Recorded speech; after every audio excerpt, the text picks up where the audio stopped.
이번 주간 토나 포션의 이름은 이드로 단락 1번. 하나님과 맺은 언약의 특징은 영원하며 불변하며 발전되며 확장되며 계승되어집니다. 하나님께서 인간과 처음 맺으신 언약은 무슨 언약입니까? 노아의 언약입니다. 그 내용은 시작. 다시는 물로 세상을 멸하지 않을 것이라는 무지개 언약입니다. 이 언약은 지금까지도 무엇합니까? 유효하다.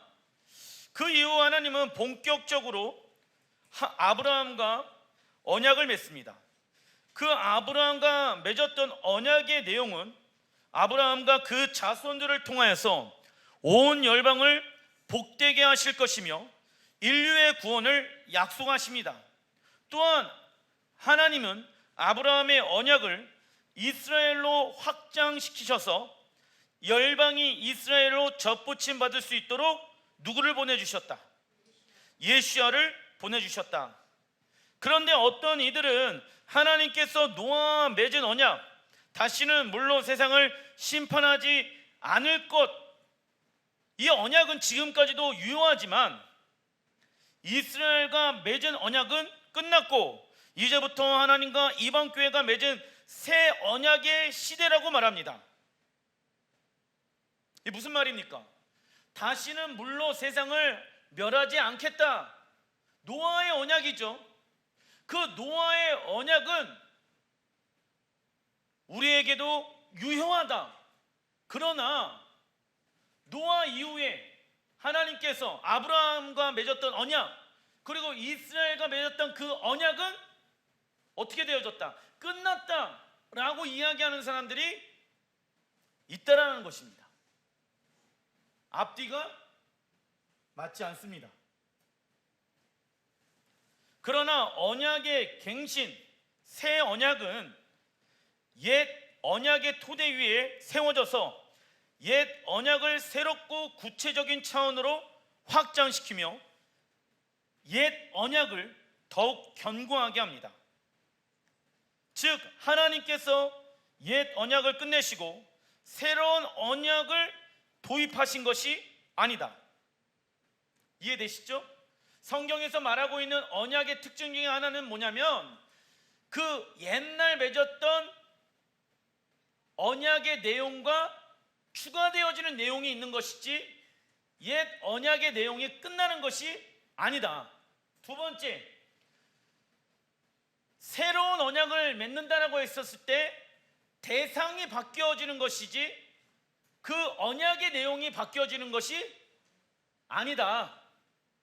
왜냐? 하나님의 말씀은 영원하며 불변하시기 때문에. 그리고 하나님의 언약 안에는 무엇이 동반되어야 합니까? 우리의 믿음과 순종. 적어놔 주십시오.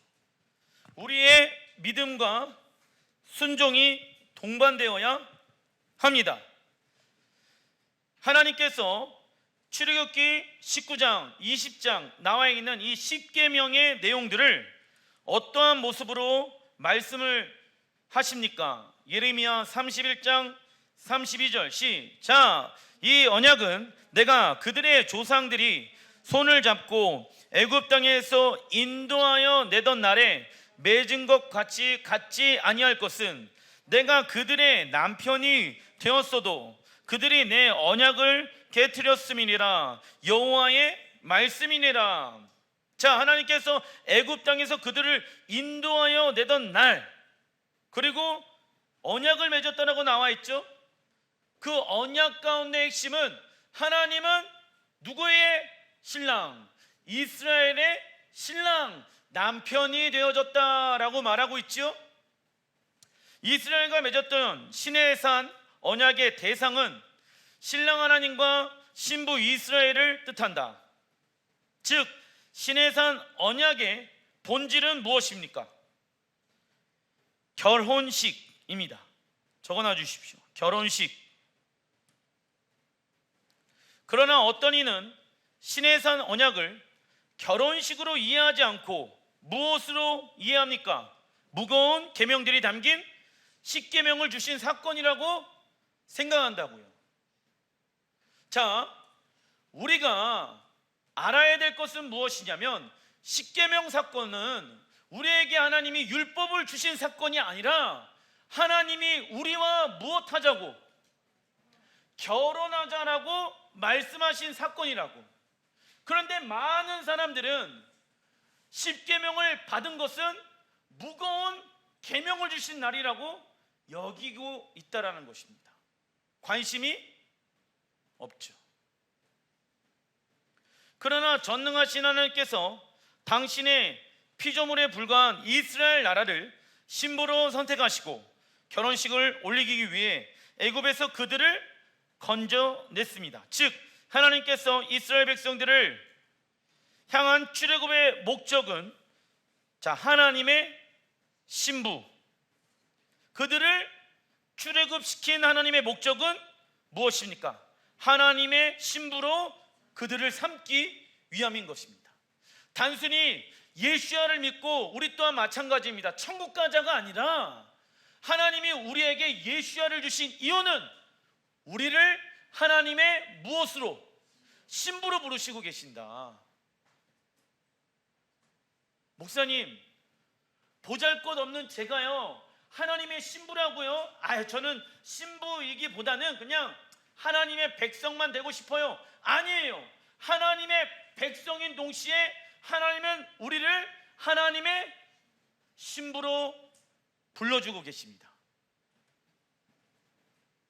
그리고 십계명을 주죠. 십계명의 히브리 원어는 케투바, 신랑이 신부에게 주는 적어놔 주십시오.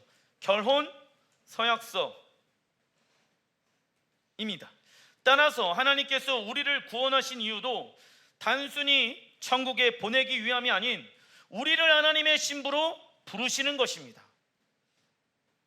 그렇다면 우리는 하나님을 우리의 신랑으로 대우하고 있는가를 점검해야 한다. 하나님은 우리를 당신의 신부로 대우해 주고 계신다. 그런데 문제는 무엇입니까? 우리가 하나님을 우리의 신랑으로 대우하며 대접하고 있느냐라는 것입니다. 하나님을 사랑하면서 세상도 사랑하는 것은 무슨 영입니까? 음란의 영이다. 음란의 영이다. 내가 하나님을 나의 신랑으로 대우해 드리고 있는가를 우리는 점검해 봐야 합니다. 왜 점검합니까? 우리는 하나님의 나라에 들어가게 되어졌을 때 하나님의 신부로 부르심을 받은 자이기 때문에. 신부는 그래서 무엇으로 단장합니까? 세상의 아름다움을 통해서 단장하는 것이 아닌 하나님의 말씀, 그게 캡투바, 결혼 서약서의 내용을 가지고 내가 신랑 하나님과 결혼하기 위해 신부로서 단장한다고요. 왜요? 나는 영원한 하나님의 나라가 존재하고 있다는 것을 믿으며 그 하나님의 나라에서 신랑이신 하나님이 나를 신부로 부르고 계시다는 것을 믿고 있기 때문에. 그렇다면 신부는 신랑을 정확하게 알고 있어야 합니다. 다시 한번, 신부가 신랑을 모른다라고 하면은 결혼할 수 없지요. 여러분들이 속아서 결혼한 사람들 있죠. 목사님, 제가 알고 결혼했으면 지금까지 왔겠습니까? 내가 이 인간이 이럴 줄 알았냐고. 모르니까 속으니까 결혼했죠. 그래서 뭐합니까? 후회한단 말이에요. 왜? 알았으면은 안 했으니까. 그럼 하나님도 마찬가지인 거예요. 이 땅에서 하나님이 어떤 분인지 모른다라고 하면은 결혼할 수가 없겠죠. 동일하게 이 땅에서 하나님이 어떤 분인지 정확하게 아는 사람들은 그 하나님의 말씀에 의해서 신부로 단장한다고요. 근데 모르기 때문에 드리지 못하고 있는 것입니다. 이스라엘의 결혼식은 두 가지로 나와 있는데요. 청혼과 정혼. 청혼은 결혼하기로 청하는 것이고 정혼은 혼인하기로 정하는 것입니다. 그리고 정혼에서 결혼까지는 보통 1년의 간격이 있습니다. 그래서 애굽에 10가지 재앙이 내린 때부터 시내산 언약까지 약 1년의 시간이 걸렸습니다. 그리고 정혼을 한 후부터는 신부가 다른 신랑을 찾는 것이 금지되어 있고 철저히 자신과 정혼을 한 신랑과의 결혼을 위해 준비되어야 하는 것입니다. 출애굽기 19장 5절 시작. 세계가 다 내게 속하였나니 너희가 내 말을 잘 듣고 내 언약을 지키면 너희는 모든 민족 중에 내 소유가 되겠고, 내 소유라는 히브리 원어를 보니까 세굴라, 이 뜻은요, 적어놔 주십시오. 값비싼 보물, 값비싼 보물이라는 뜻으로 무엇을 가리키는 표현입니까? 신부.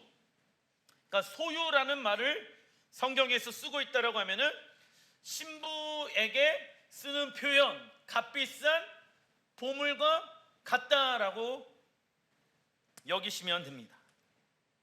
그래서 하나님이 우리를 값비싼 보물로 여기시는 것이죠.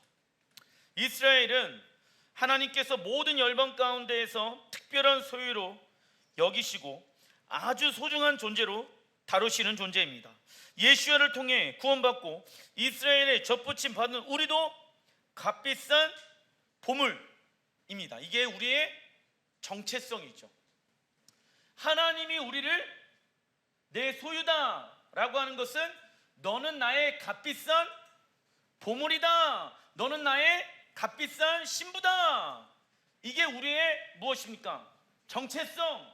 내 인생이 없어 보이고 내 인생이 지금 없는 것처럼 보이더라도 나는 누구의 소유입니까?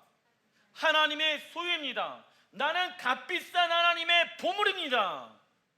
그런데 많은 이들이 무엇에 있습니까? 열등감에 사로잡혀서 내 정체성이 무엇인지 잃어버리면서 살아가고 있다고. 세상의 것이 없어도 나는 하나님의 소유입니다. 이사야 10장 21절 22절 시작. 남은 자 곧 야곱 이스라엘의 남은 자가 능하신 하나님께로 돌아올 것이리라. 이스라엘이여 내 백성이 바다의 모래 같을지라도 남은 자만 돌아오리니 넘치는 공의로 파멸이 작정되었습니다. 이스라엘 안에는 두 가지의 종류의 사람들이 있습니다. 첫 번째, 육적으로는 이스라엘이지만 영적으로는 하나님을 떠나 언약을 배반한 자들입니다. 둘째는 영과 혼과 육을 하나님으로부터 떠나지 아니하고 언약을 굳게 지킨 자입니다. 그래서 이러한 자들을 남은 자, 히브리 원어로 쉐어리트라고 하는데, 이 남은 자의 뜻은요, 우상에게 절하지 않고 끝까지 하나님에 대한 충성과 헌신을 지키는 자를 뜻합니다. 그래서 우리가 남은 자로 서야 한다. 많은 성도들이 있지만 많은 성도들이 남은 자가 될 수 있는 것이 아니라 그 안에 우상에게 절하지 아니하고 오직 하나님의 말씀에 의해서 순종하는 자들, 그 자들을 뭐라고 얘기합니까? 남은 자라고 얘기한다고. 예수야를 믿고 하나님이 백성이 되어졌습니까? 그러나 남은 자 안에 들어가려면은 우상에게 전하지 아니하고 하나님만 경배하는 자들이 남은 자로서 마지막 때 구원의 완성 가운데 참여할 수가 있는 것입니다. 그 사람에 대해서 요한계시록 14장 12절에 성도들의 인내가 여기 있나니, 인내는 뭡니까? 참고 견디는 거예요. 무엇을요? 하나님의 나라가 이 땅 가운데 임할 것을, 신랑 예수아가 이 땅 가운데 임할 것을 믿기 때문에 무엇합니까? 인내를 하는 거예요. 그들의 특징이 무엇입니까? 그들의 삶 가운데는 무엇이 있습니까? 하나님의 계명과 예수아에 대한 믿음을 지키는 자라라고 나와 있죠. 내가 남은 자로서 하나님 앞에 설 수 있다라는 믿음을 가지고 있다라고 하면은 첫 번째 무엇이 있어야 된다? 하나님의 계명을 지키는 자가 되어야 하는 거예요. 캡투바, 말씀에 의해서 살아가는 자들이 되어야 무엇이 될 수 있습니까? 남은 자, 그리고 예수야를 믿는 그 믿음, 예수야를 믿는 믿음이 있으니까는 믿는 자들은 내가 믿고 있다는 것을 무엇을 통해서?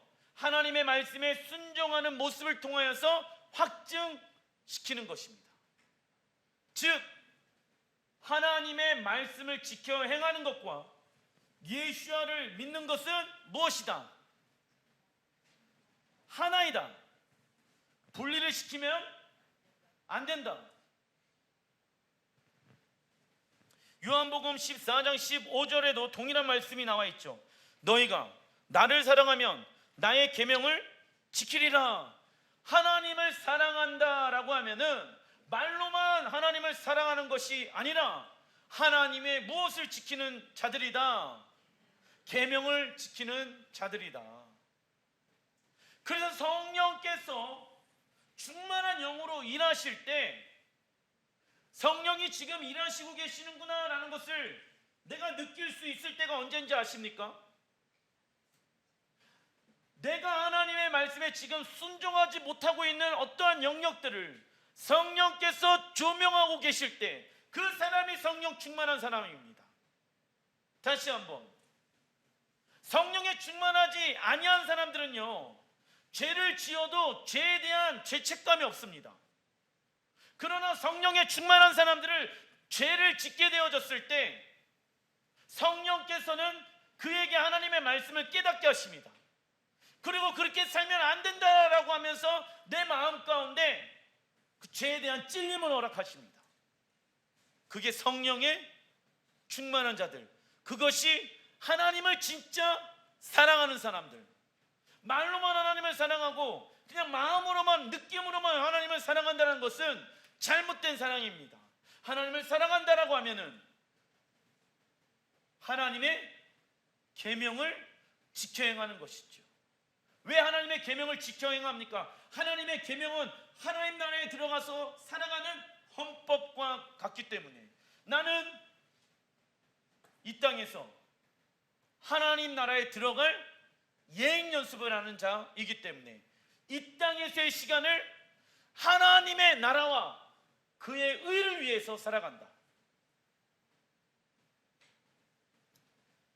예수야를 사랑하는 자들은 계명을 지키며 순종합니다. 이러한 자들에게 16절, 내가 아버지께 구하겠으니 그가 또 다른 보혜사를 너희에게 주사 영원토록 너희와 함께 있게 하리라 라고 나와 있죠. 자, 어떤 사람은요, 요한복음 14장 15절과 16절이 나뉘어져 있어. 하나님의 계명을 지키는 자들은 하나님을 사랑한데 동시에 그 사람들에게 무엇이 충만하다? 보혜사 성령님이 영원토록 너희와 함께 있게 하리라. 예수야를 사랑하는 자는 계명을 지키며 순종합니다. 이러한 자들에게 누가? 보혜사 성령님께서 영원토록 함께 하신다.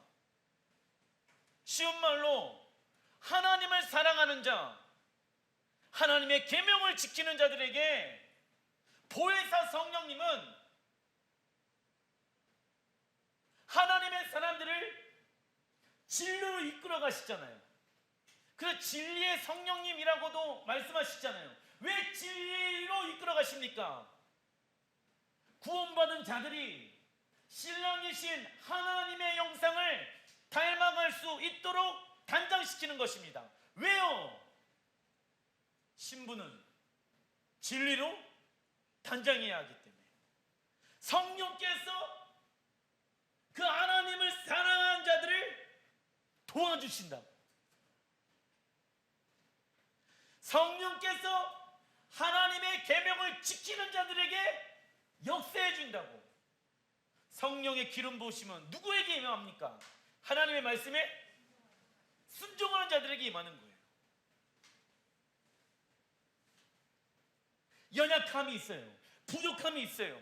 넘어져요. 쓰러져요. 그런데 성령께서는 그래도 다시 한번 일어나서 하나님의 말씀대로 진리대로 한번 살아가보자. 그리고 하나님 사랑합니다 라고 고백하는 자들에게 임하신다고. 언제까지? 영원까지. 하나님의 나라가 완성되어질 때까지.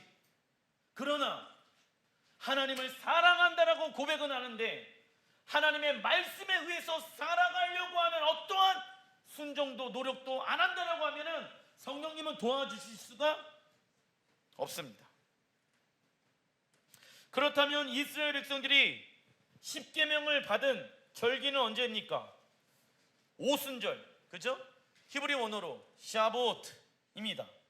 이는 하나님의 말씀으로 신랑 하나님의 형상으로 닮아가는 신부의 단장을 하는 자에게 나팔절까지 성령께서 보호해 주시고 함께 주신다는 것입니다.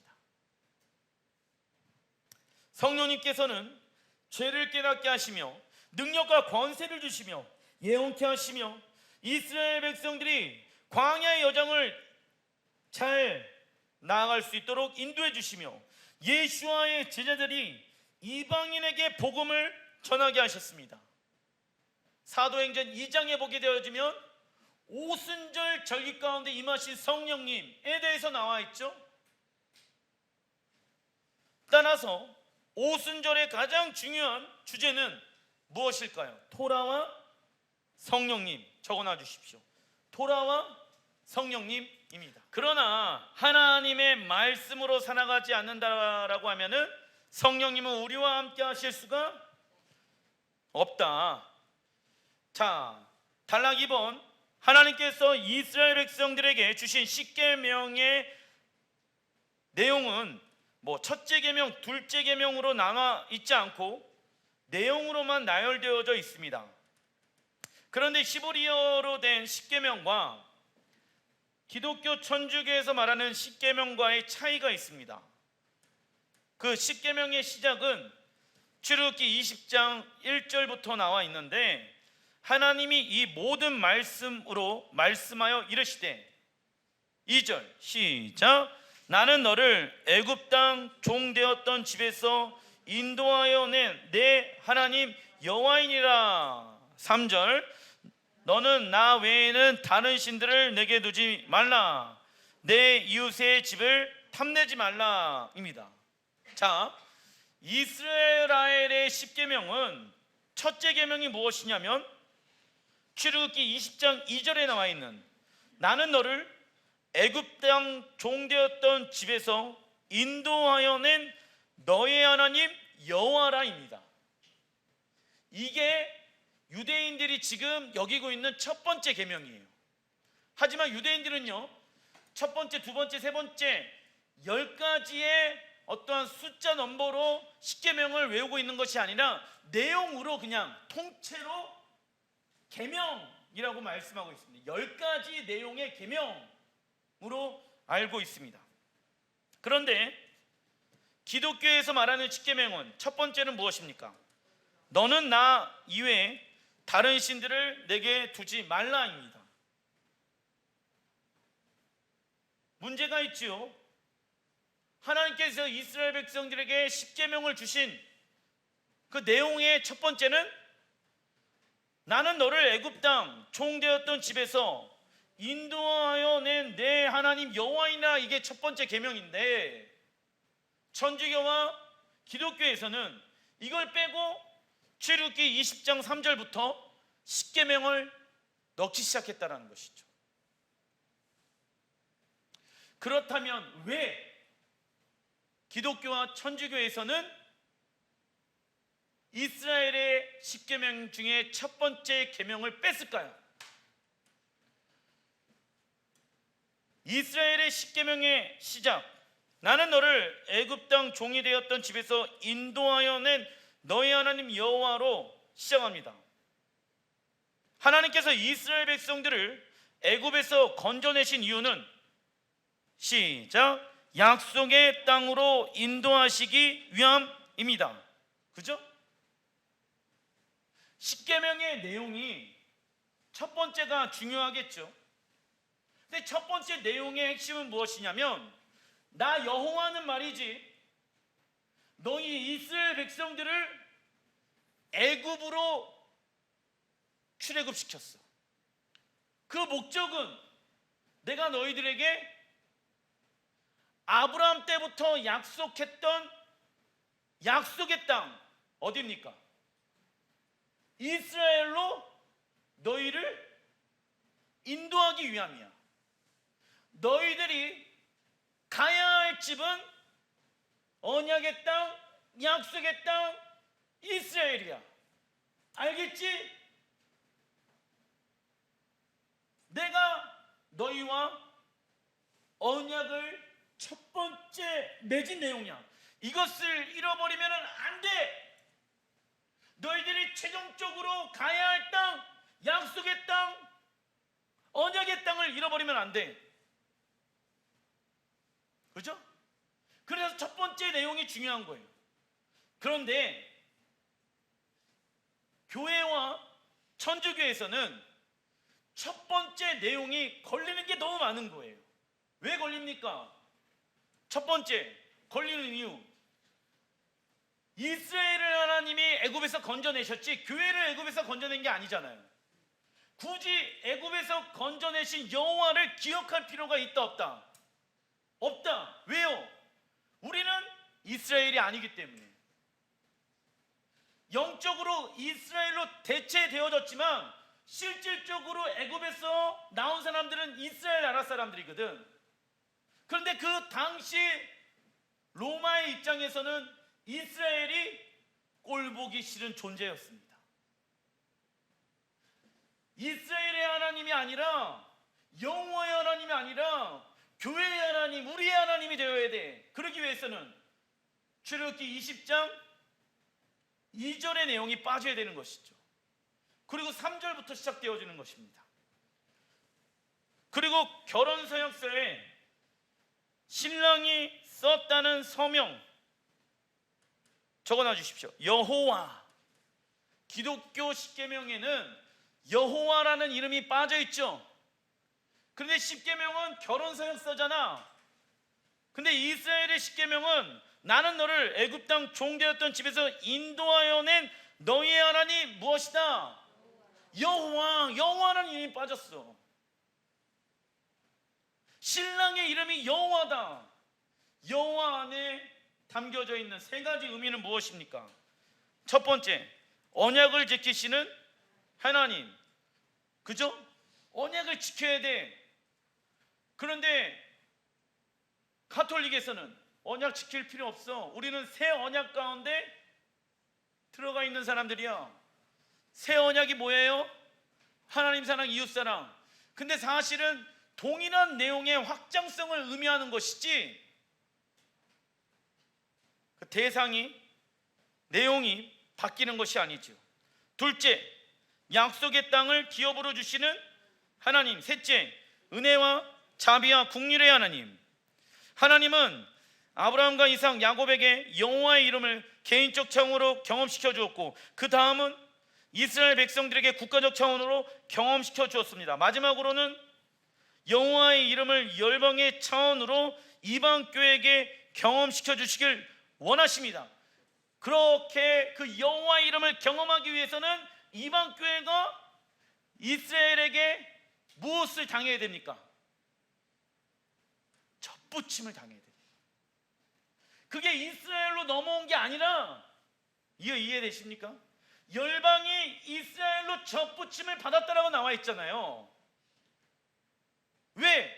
최초로 맺었던 그 언약의 대상은 아브라함이고 이스라엘이기 때문에 우리가 이스라엘이 될 수 있다 없다? 없어요, 원칙적으로는. 그러나 예수야를 통해서 이스라엘에게 젖붙임을 당하게 하셨다라는 것이죠. 누구를 믿는 자들에게? 예수야를 믿는 믿음으로 말미암아 우리가 무엇이 되어졌다? 이스라엘이 되어졌다고. 그렇다고 해서 눈에 보이는 이스라엘이 없어지는 존재가 돼서는 된다 안 된다? 안 된다. 자, 어떤 이들은 사도 바울이 유대교를 버리고 개신교를 만든 것이라고 말하며 예수님께서 율법을 폐기 처분하시고 유대교 전체를 부정한 다음 기독교라는 새로운 종교를 창시하러 오신 분이라고 생각합니다. 그러나 사도 바울은 개신교라는 종교를 만들 마음이 1도 없었다. 하지만 초대교회 처음 사도들의 시대에는 기독교는 유대교와 분리된 종교가 아니었습니다. 그들은 자신들을 이스라엘에 접붙인 존재로 이해하였고 유대인 공동체와 더불어 함께 하나님의 나라의 권속이며 하나님의 언약의 상속자가 된 것으로 이해하였습니다. 에베소서를 잘 읽어보시면 그렇게 나와 있습니다. 끊어진 것이 아니라 우리 모두 다 유대인들과 이방인 교회들이 하나님 나라의 권속이며 하나님 나라의 상속자라고 나와 있습니다. 그들은 자연스럽게 성경에 기록된 안식일과 절기들을 준수하며 계명에 순종하는 삶을 살았습니다. 이것이 정상적인 초대교회의 모습이었습니다. 한국교회가 초대교회로 돌아가자라고 얘기하잖아요. 그럼 초대교회로 돌아간다는 게 무엇입니까? 뭐 날마다 성령 충만? 맞죠? 성령 충만인데 어디로 돌아가다? 말씀으로 돌아가자 이거든요. 절기를 회복시키며 절기 가운데 담겨진 하나님의 크고 비밀한 일들을 우리의 삶 가운데 적용해야 하는 것이죠.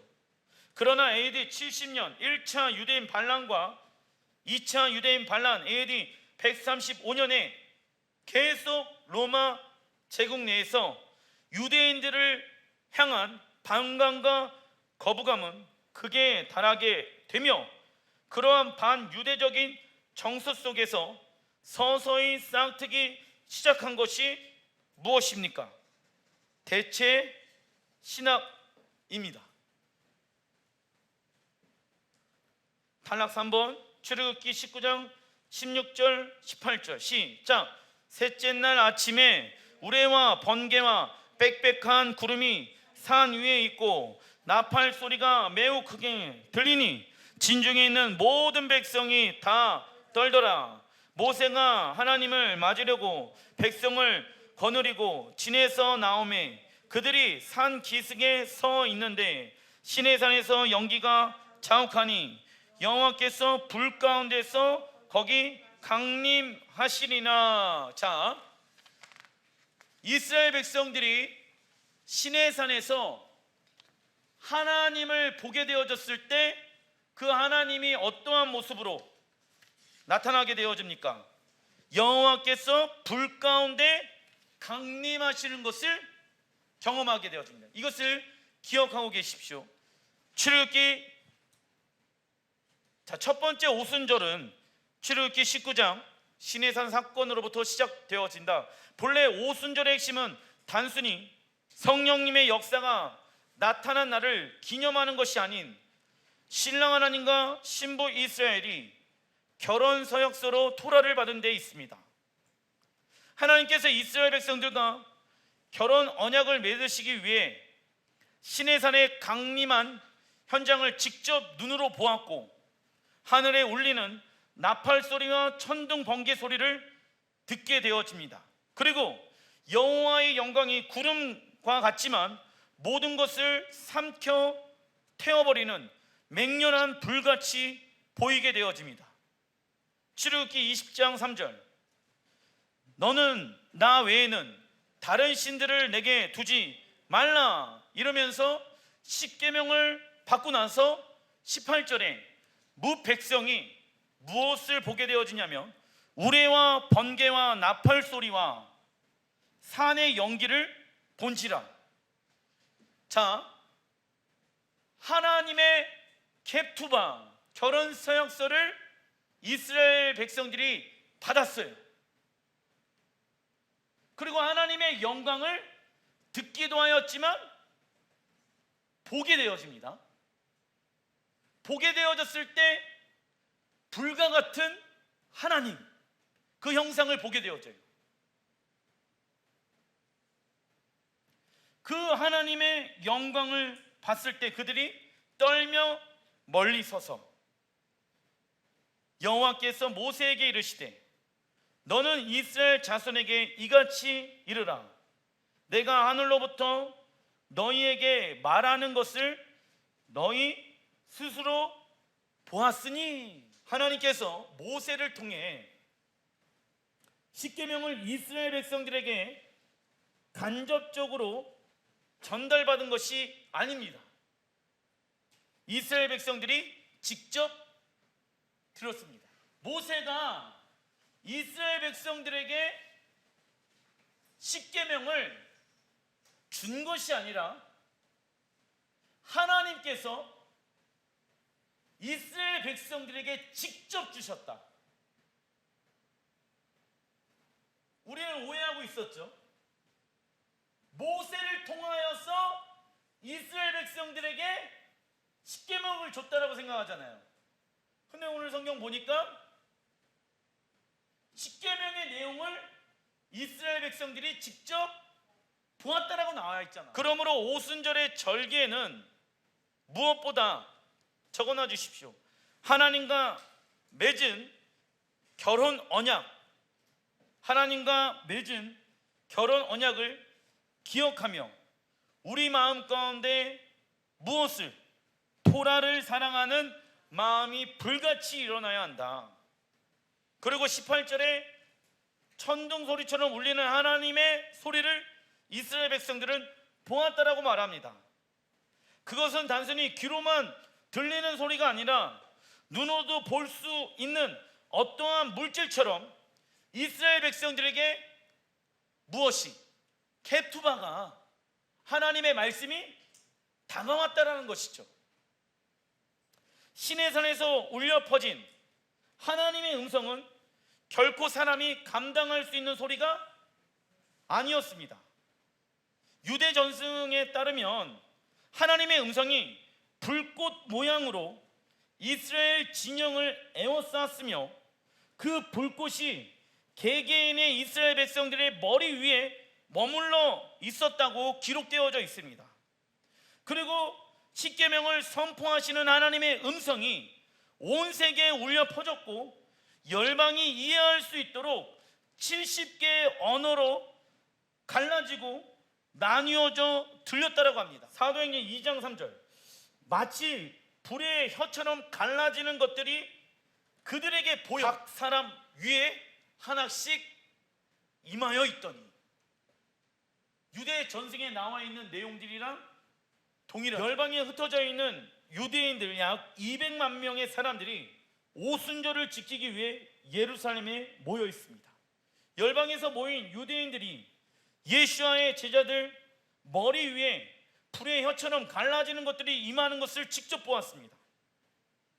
그리고 각 나라의 언어로 하나님의 큰일이 선포되는 것을 직접 듣게 됩니다. 어떤 이들은 예수와의 제자들이 세술에 취하였다고 하면서 제자들을 조롱하였습니다. 그러나 어떤 이들은 예수와의 제자들 머리 위에 불로 임하시고 열방의 언어로 복음을 전하게 하시는 분이 누구라는 것을, 하나님이시라는 것을 알았을 것입니다. 이는 출애굽기 19장 사건이 사도행전 2장에 그대로 무엇되어지는 것입니까? 성취된 것입니다. 이러한 성경의 배경을 알고 있는 유대인들은 베드로의 설교를 듣자마자 3,000명이 되는 숫자가 세례를 받고 예수와를 나의 구주로 영접했다라는. 우리가 놓치지 말아야 할 것은 성령님은 진리 위에, 하나님의 말씀 위에, 토라 위에 하나님의 말씀에 순종하는 자들에게 임하시는 것입니다. 따라서 우리는 성령의 충만함을 받아 계속 성령의 가르침, 토라의 가르침을 받아야 하며 새로운 성령님의 기름 부으심 가운데 있어야 합니다.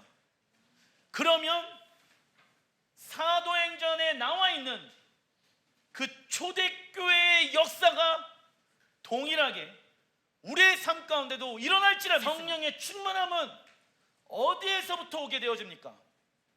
하나님의 말씀에 순종하는 것에서부터 오게 되어지는 것이죠. 토라가 있어야지 그들의 머리 위에 임하신 성령님이 교회 머리 위에 임하실 수가 있는 것입니다. 기도하겠습니다.